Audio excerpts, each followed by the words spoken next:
Join the Discord.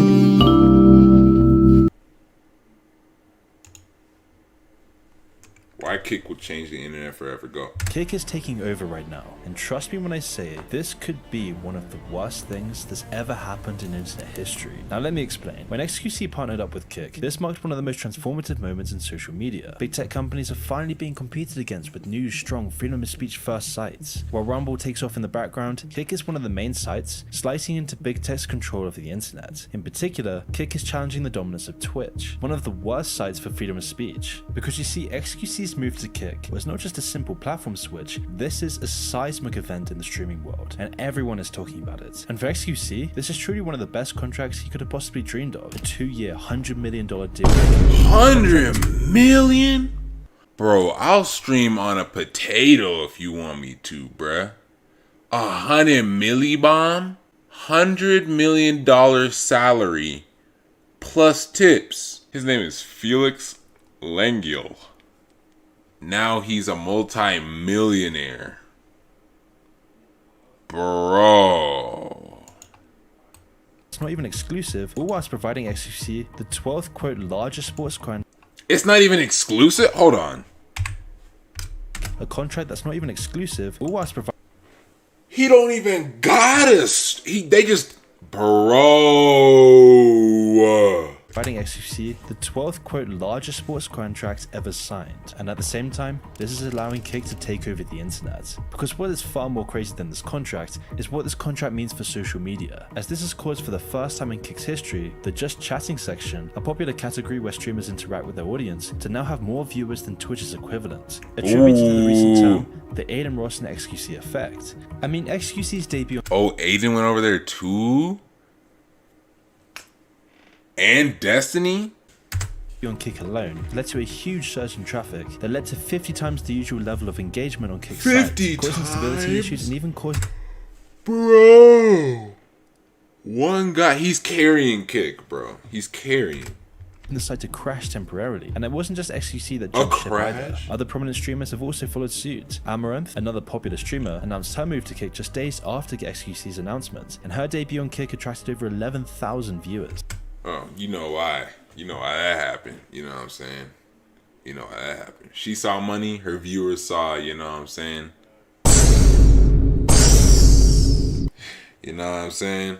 And it's also suggested that she too might be operating under a non-exclusive deal with Kick, something similar to XQC's agreement. And it's not just her. There are countless other rumored moves, including even Asmund Gold. A lot of people ask me about if I'm gonna go to another platform. People ask this all of the time. I mean, I don't know. We'll have to see what happens. Well, one of the craziest things of all of this is that MrBeast, the biggest social media star in history, is now also hinting at the possibility of doing a stream on Kick. In fact, MrBeast increased engagement with. Dang. Just to antagonize Twitch, he about to switch over. Wow, that's is crazy. now also hinting at the possibility of doing a stream. And that's on a Kick. YouTube In fact, guy. MrBeast's increased engagement with Kick's social media posts is now actually sparking rumors about a potential collaboration or involvement between the two. With his responses to tweets from Kick have suggested a level of interest in the platform against its competition Twitch, a speculation that's been further fueled by Kick's recent announcement that 6 big names. When the next 6 signings are announced, Twitch and all its puppet, we shook. Ooh. Currently undisclosed and now set to join their platform, prompting everyone online to think that MrBeast may be one of them. But let's slow down for a second. Why is all of this happening seemingly out of nowhere? What's actually going on here? Why is everyone jumping ship from Twitch? And why is this possibly one of the worst things in internet history? Well, there's so much to unpack here, and no one's been speaking about the other side of what this means for all of us. And so to understand why I think this is going to be one of the worst things for social media and in turn society, we need. But Twitch is not going nowhere, though. I don't think Twitch is going nowhere. It's just not going to be the cool place to be.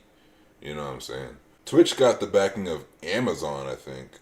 So Twitch is good. Kind of like YouTube. Twitch and YouTube are good. They got Amazon and Google behind them. They don't care. You know what I'm saying? This is literally like, this is nothing. Well, it's something. It's like but it's like annoying to them. Like if something were to happen to like this to YouTube, it'd be annoying. It's not really crippling because they got billions of dollars of backing. just in case it falls under.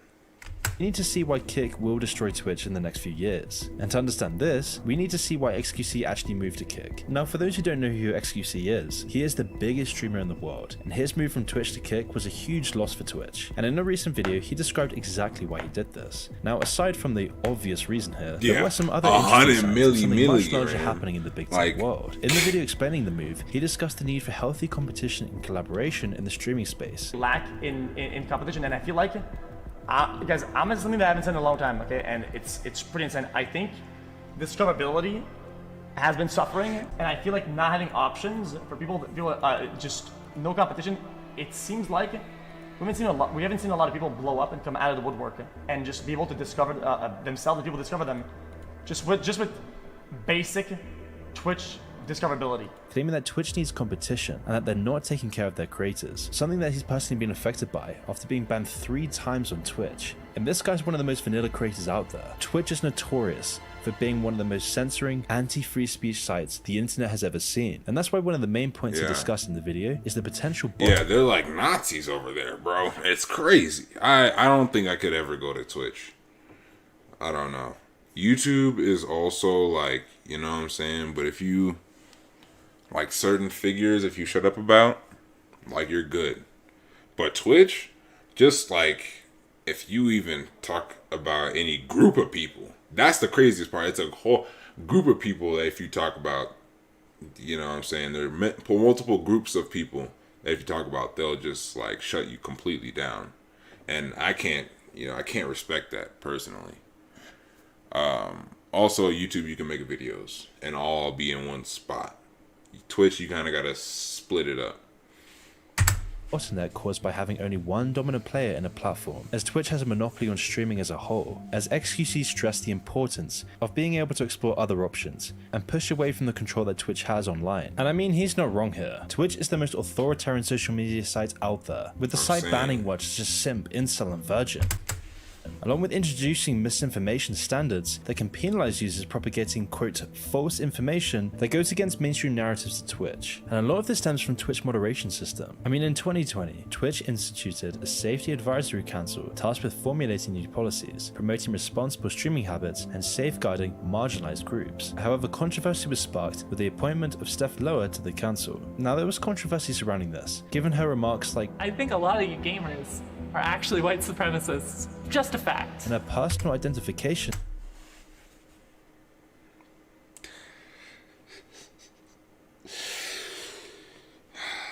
No comment.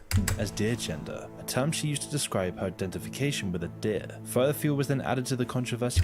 This is your head mod? This is your leader? Dear gender?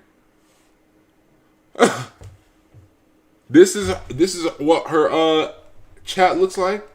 Oh yes, queen, please. Don't eat me, ooh woo. When Lowe Gang, that's not it, bro. was seen behaving like a deer on stream, which many users were quite honestly disgusted by. Are This you wasn't the main mentally problem there. disabled? The problem was with her Yeah. ability to shape Twitch's terms of service and impose permanent bans on streamers. I have power. They can't take it away from me. Look! And honestly, there are some people that should be afraid of me.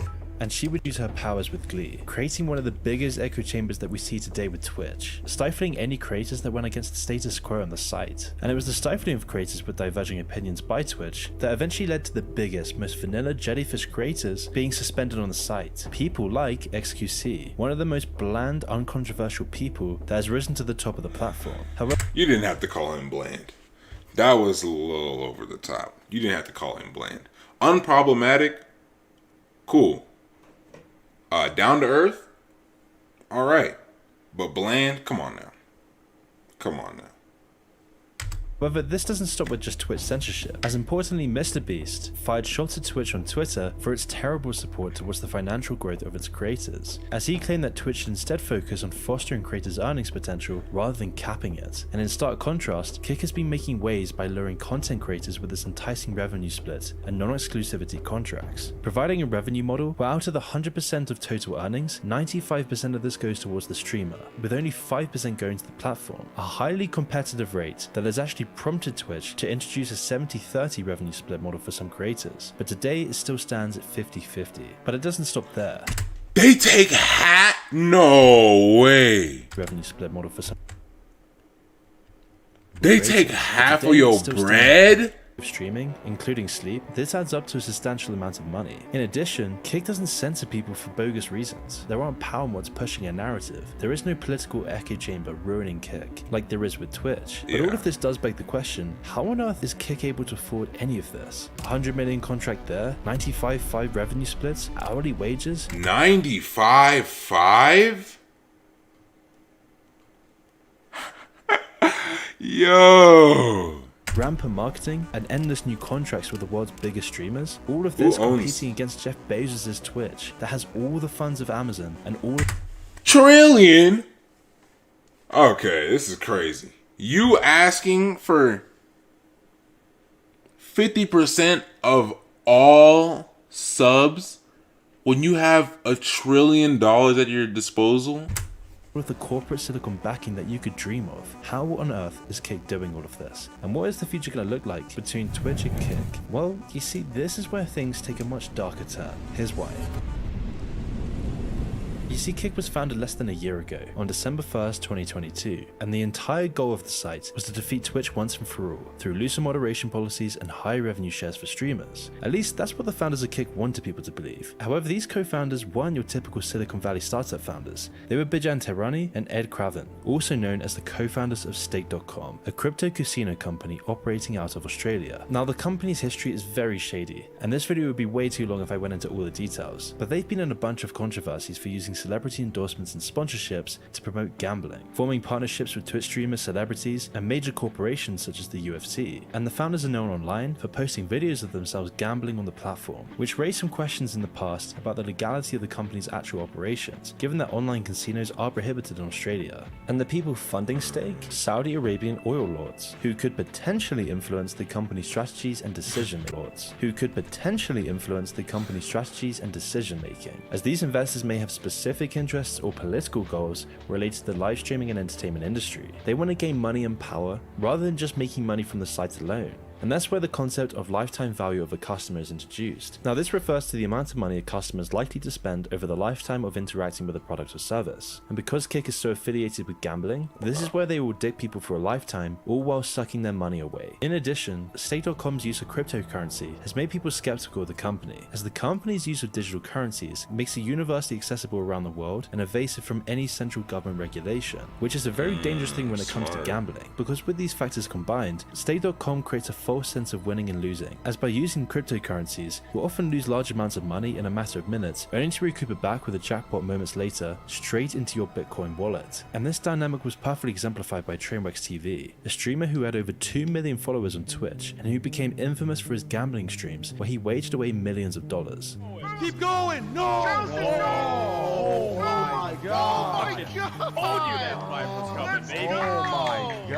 And more importantly, Trainwreck's TV, along with many other streamers, was sponsored by Stake.com to play on their site, creating a surge in the slots category on Twitch, driven by these sponsored gambling streams, primarily by Stake.com. And bear in mind, anyone could watch them. Children, teenagers, adults, anyone. Okay, I was cool with them doing the whole gambling thing until the kids got involved, bro. Because if you're an adult, right, that's nothing, bro. That's nothing. Like, you're a whole adult. You're going to ask a company or demand a company to regulate, like, your own decisions? Like, come on now. Grow up. But kids, bro, I don't know about that one. That's a little more, you know what I'm saying, a little more risky. Could just go online and watch their favorite influencers gamble their money away. And more importantly, during these 20 to 40 hour streams, Trainwreck's TV would mostly play slots using a large amount of money, where there was absolutely no control in your chance. Matter of fact, I take that back, right? Because gambling's an addiction, right? Same thing as drinking or smoking. And those things are glorified in media. So what's the difference between gambling, drinking, and smoking? Nothing. They're all addictions. So let the kids, like, you know, have fun with everybody else, with the big boys. You know what I'm saying? Because they're already watching shows, movies where people are smoking and drinking, and they make it look cool and stuff. Go ahead, let the kids join the gambling stuff, bro. Of winning. And over the course of these streams, it was reported that he wagered over $1 billion in gambling. And yet despite all of his losses, he was able to always continue to stream. $4 billion? No, I said million, right? Dollars in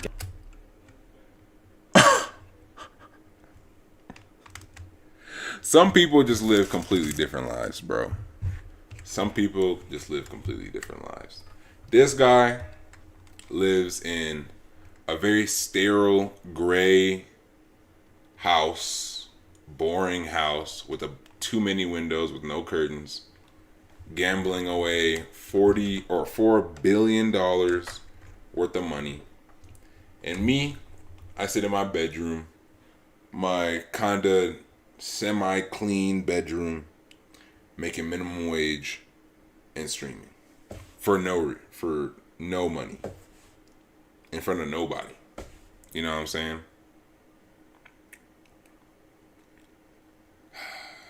It's crazy how life could just be like black and white. You know what I'm saying?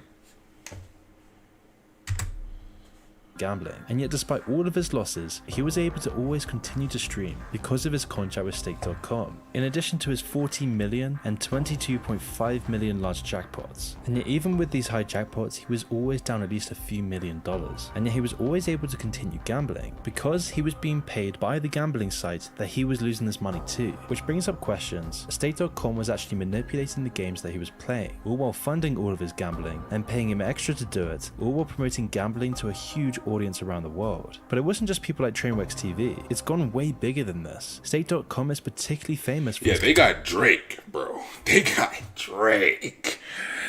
They got Drake in 4K doing this. This is crazy, bro. Collaboration with Drake, who was constantly showing his big bets on boxing matches and football matches, reaching hundreds of millions of people around the world, using Drake's brand to promote Why? Wait, hold on.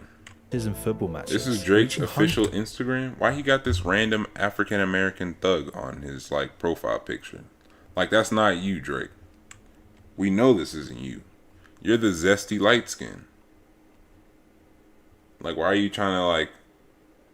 Are you trying to switch up? Like, what is this?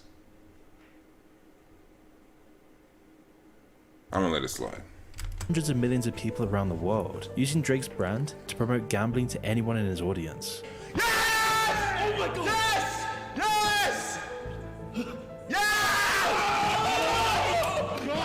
So with this in mind, it's no surprise why they created Kick, the perfect platform to get all of these influencers and streamers to subtly support Stake.com. Instead of actually directly promoting these people on Twitch or celebrities on Instagram, they could just create a whole community, an entire social media site for everyone to do their own bidding. And that's why it's no coincidence that Drake was actually— Bro, I can't even conceive how much money these people are making.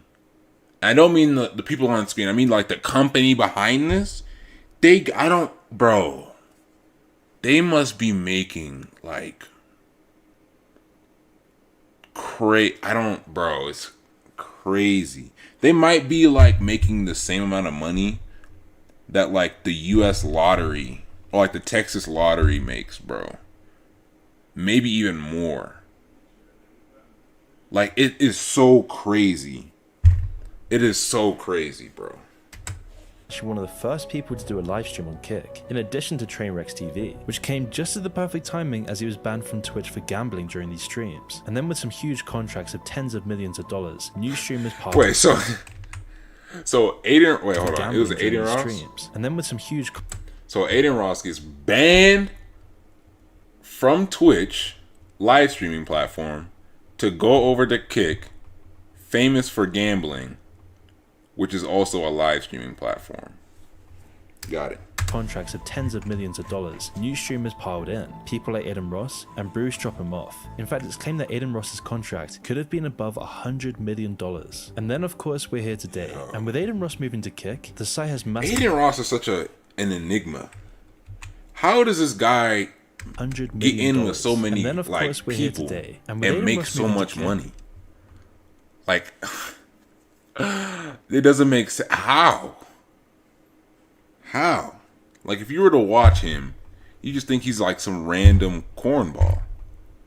But he's got hundreds of thousands of followers, making hundreds of millions of dollars, meeting people that 99% of us will never meet or even have a conversation or speak a word to in our entire lives. This is wild. This is crazy.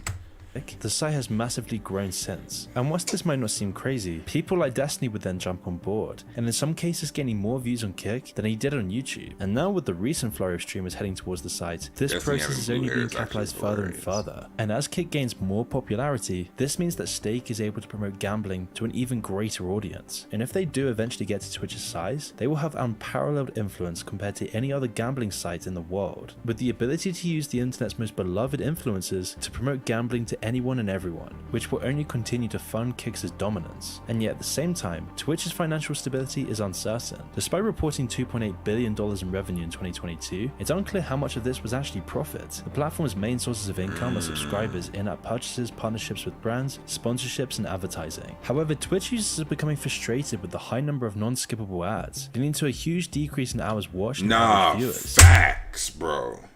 If you go into any like big streamer, it's ads on ads on ads on ads. It's like 4 or 5 ads.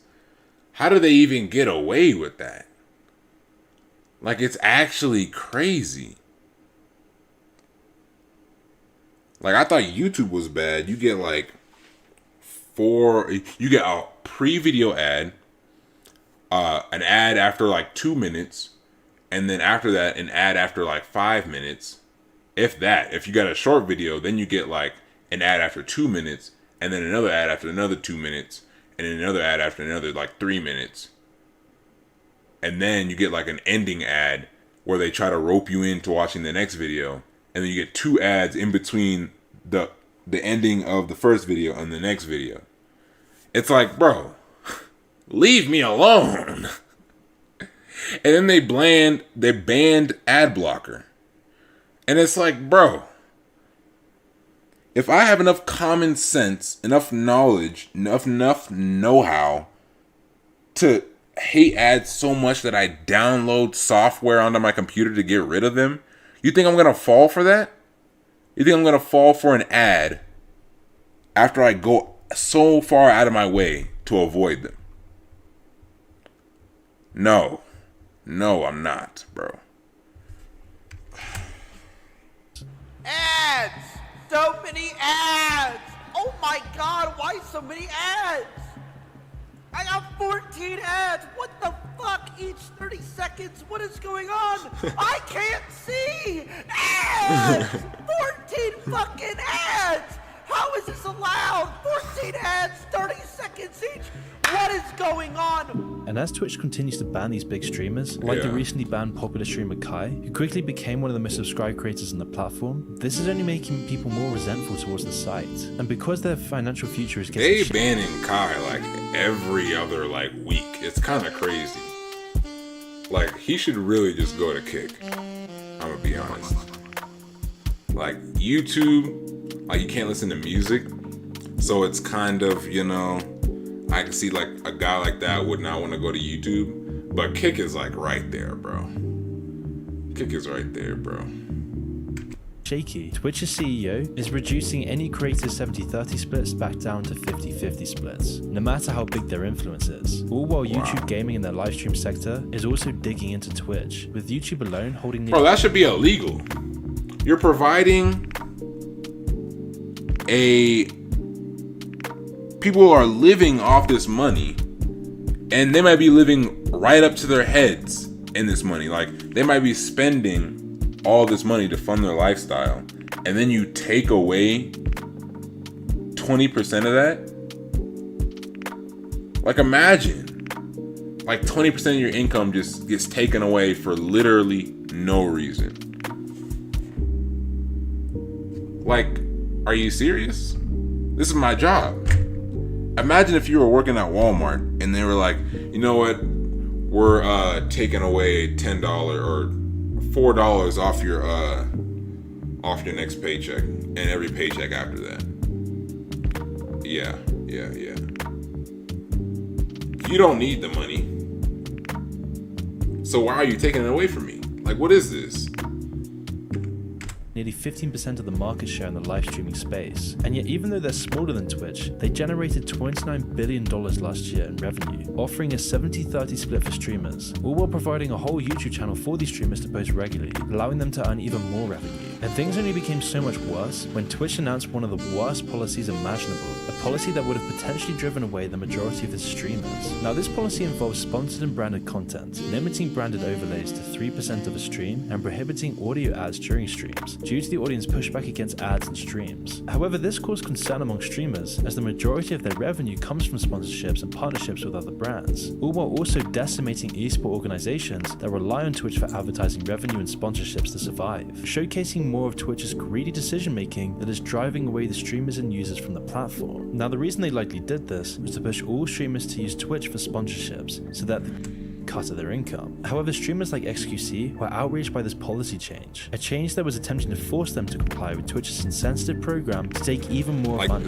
making a huge chunk of streamers actually move to Kick. And this policy change went viral on the internet, with people like Moist Critical gaining over 6 million views on the topic alone. The title's not clickbait. There was a new policy on Twitch that was announced today that will legitimately destroy the platform, with the majority of streamers choosing to go elsewhere if it goes into effect. And even MrBeast came out on Twitter completely denouncing Twitch's new policy change. However, this brought up many questions for streamers about their long-term future on the Twitch platform, and with Kick offering out these huge new contracts, along with these crazy revenue splits, it seemed like Kick was the way to go, the future of streaming, without censorship, more money, and more personal freedom. But this would come at a cost. And so with Twitch's greedy business tactics and rampant censorship, it looks like the site is finally collapsing, which is a great step towards moving away from Silicon Valley's stranglehold on free speech, and sets a precedent that users don't want companies forcing them to believe certain narratives. And with Kick's aggressive growth strategy, coupled with its attractive revenue sharing model and looser moderation policies, it looks like the site will finally take the mantle. However, is this actually a good thing?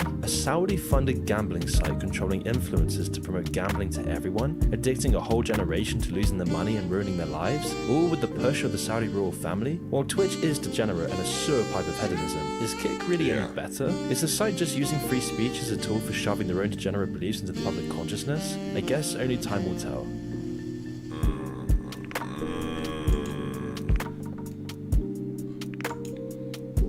Nice little video.